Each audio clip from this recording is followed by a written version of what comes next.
चलिए बच्चों, अब हम पढ़ेंगे पाठ 13। हमारे पाठ 13 का नाम है साखी दोहे। हमारा पहला दोहा है, रात गवाई सोए के, दिवस गवायो खाए, हीरा जन्म अमोल है, कौड़ी बदले जाए। बच्चों, इस दोहे का अर्थ है कि हमने जो अपनी पूरी रात थी वो सोने में गवा दी, और जो दिवस है मतलब जो दिन है वो हमने खाने में गवा दिया। जो हमारा मनुष्य जन्म है ये हीरे के समान अमोल है और ये कौड़ी में बदलता जा रहा है। यदि हम अपने जीवन को इसी तरीके से व्यर्थ करते रहेंगे खाने में और सोने में, तो हमारा जो पूरा मनुष्य जीवन है कौड़ी के समान बदल जाएगा।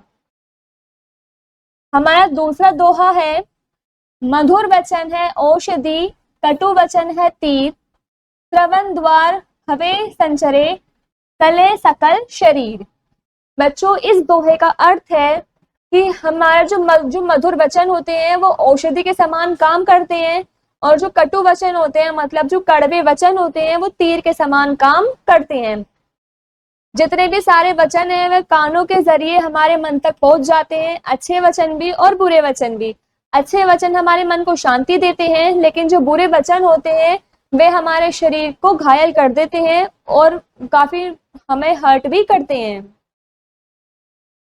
हमारा तीसरा दोहा है, करे बुराई सुख चहे, कैसे पावे कोई, रोपो बिरवा आंख को, आम कहाते होई। बच्चों, इस दोहे का अर्थ है कि जो भी कोई बुराई करता है किसी की, वो कैसे सुख पा सकता है। जिस तरीके से हम आंख को रोपे, उसको आंख के बिरवे को रोपे, तो हमें उसमें से आम नहीं मिल सकते हैं।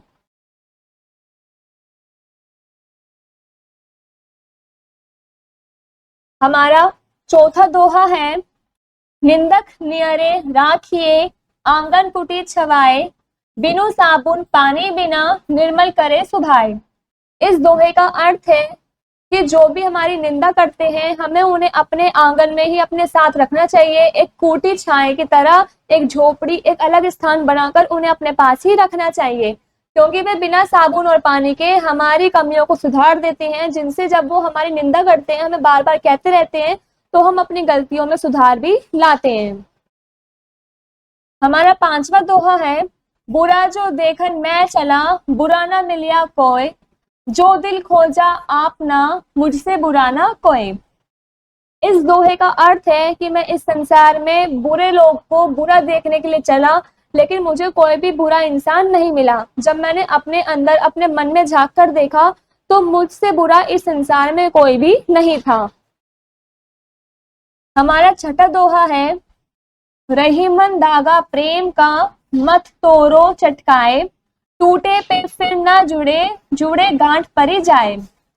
इस दोहे का अर्थ है कि जो रहीमन धागा होता है प्रेम का, वो काफी कोमल होता है, काफी मुलायम होता है, हमें उसे चटकाना नहीं चाहिए, तोड़ना नहीं चाहिए।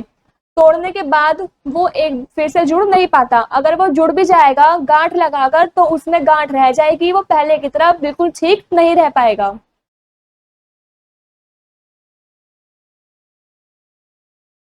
हमारा सातवां दोहा है, धीरे धीरे रे मना, धीरे सब कुछ होए, माली सींचे सो घड़ा, ऋतु आए फल होए।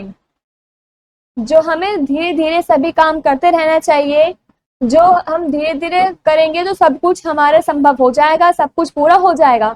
यदि एक माली 100 घड़े के बराबर एक वृक्ष को सींचता है, उसमें पानी देता है, तब भी उसमें फल नहीं होते। जब तक ऋतु नहीं आती, जब तक वर्षा नहीं आती है, तो उस पेड़ पर जो फल हैं वो अंकुरित नहीं होते हैं। हमारा आठवां दोहा है, शब्द सम्हारे बोलिए, शब्द के हाथ में पाओ, एक शब्द औषधि करे, एक शब्द करे घाव।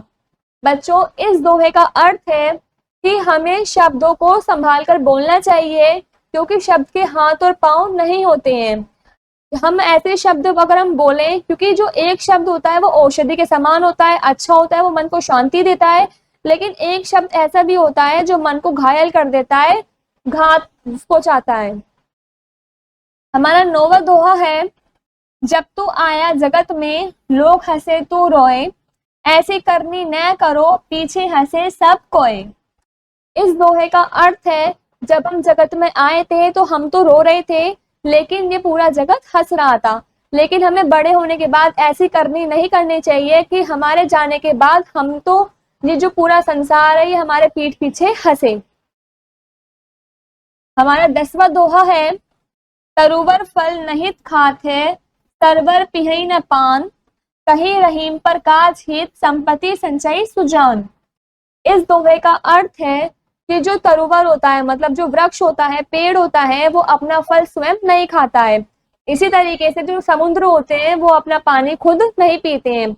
तो रहीम का यह कहना है, इस पंक्ति में रहीम हमें ये समझाना चाह रहे हैं कि जो अच्छे व्यक्ति होते हैं वो दूसरों की भलाई में अपनी सारी संपत्ति को संचित करते हैं, जोड़ते हैं और दूसरों की भलाई में लगा देते हैं।